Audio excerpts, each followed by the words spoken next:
The introductory quote from the Belgian filmmaker Chantal Akerman, "Even our shadows are in love when they walk," sets the tone for this strange and enigmatic tale. Akerman, who wrote and directed the groundbreaking work of feminist cinema, Jeanne Dielman, 23 Commerce Quay, 1080 Brussels when she was just 24, would go on to perfect a type of cinema that placed the emphasis less on narrative and its actions, and more on documenting the quiet minutiae of human existence. Empty rooms, street scenes, beds both made and unmade, would feature heavily in the filmmaker's works, especially in her documentaries. Films like Hotel Monterey from 1972, News from Home 1976, From the East 1993, and Down There from 2006. Globe-trotting films that ignore the usual exoticism and adventure of such travelogues, to observe instead the emptiness of rooms and spaces left haunted by the absence of life.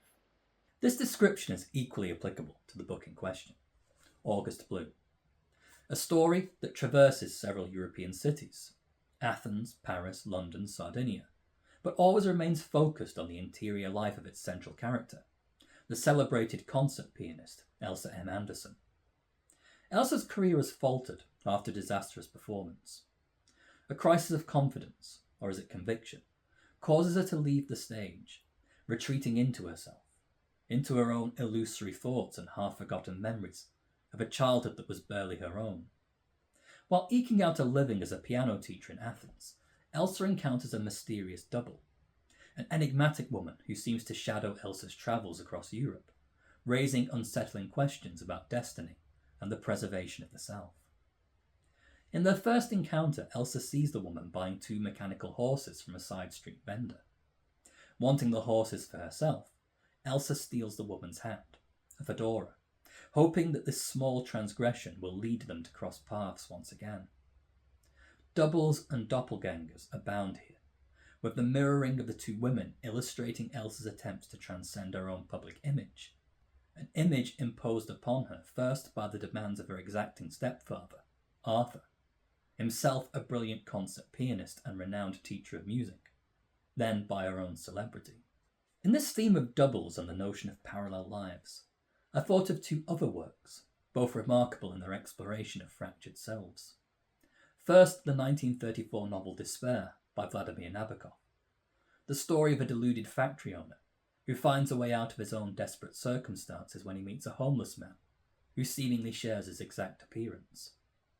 Second, the 1991 film The Double Life of Veronique by Krzysztof Kieślowski, a story of parallel lives involving a young music student in Poland named Veronica, who dies, creating an existential rift in the life of her double, a French student named Veronique. Like August Blue, these stories are primarily psychological, doubles and doppelgangers used as harbingers of a character's divided mind. However, there is a political undercurrent to the works of both Nabokov and Kieślowski, their characters suggestive of their respective countries and cultures, as a kind of personification, or as ironic critique. Is this true also of August Blue? Is there something political behind the personal? Perhaps not. However, the book's backdrop of the COVID-19 pandemic gives a greater resonance to Elsa's introspection. It takes her crisis of confidence away from the narcissism and navel-gazing of these types of stories and places it within the context of a wider cultural introspection, which was so prevalent during that all-too-recent period. As such, it's not surprising that Elsa has lost connection with her own self. She's adrift in a world of masks and face coverings, of lockdowns and social distancing.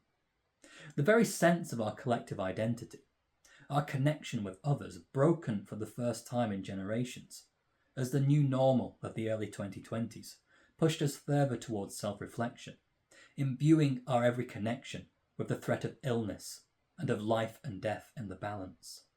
The use of this backdrop never feels exploitative. It adds to the book's general tone of modern existentialism. It solidifies the book's overarching theme of mortality and the question of how we can satisfy the expectations of others while still managing to live as our own authentic selves.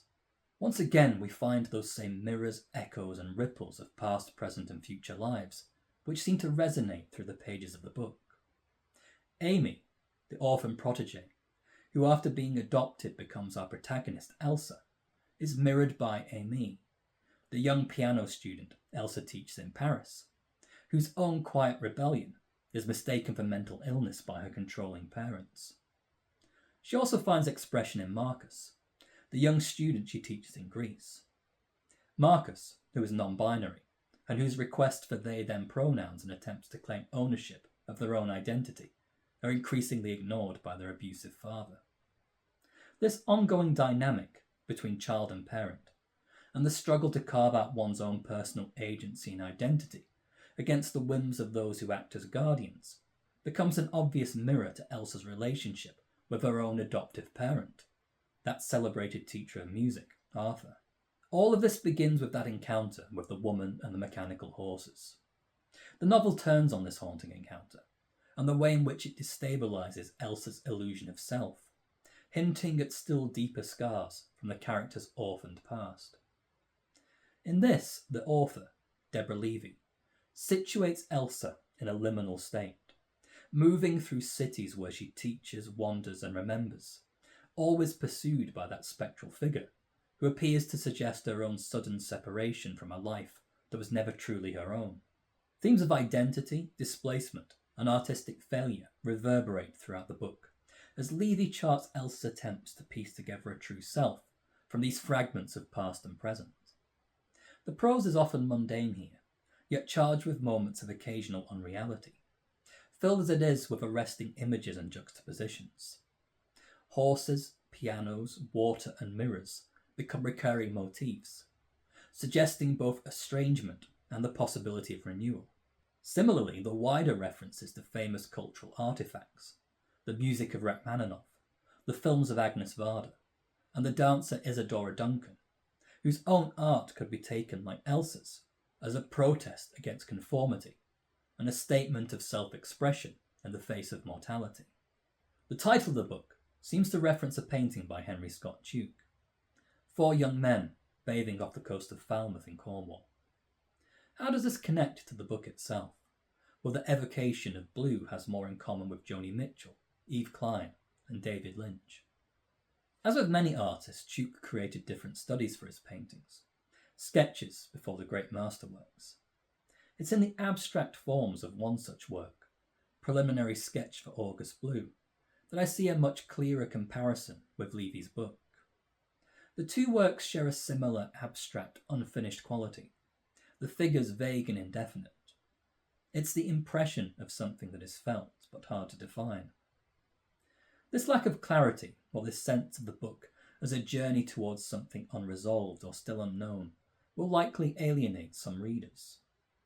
For all its strengths, the book maintains a cool, almost clinical distance.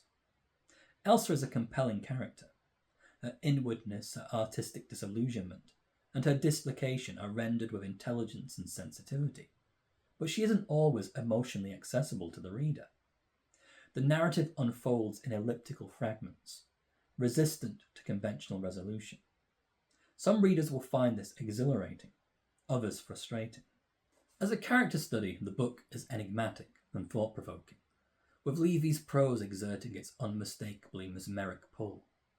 However, the story can also feel remote, concerned more with ideas and the evocation of absence and inertia than with answering the bigger questions, or providing closure or catharsis for the reader. It's a story where the emphasis on the surface of things makes us work harder to find the real human story within. Nonetheless, this is a book that rewards patient consideration. It's an elegant intellectual novel, both searching and oblique, where the drifting abstract impression of the story is both strange and strangely compelling.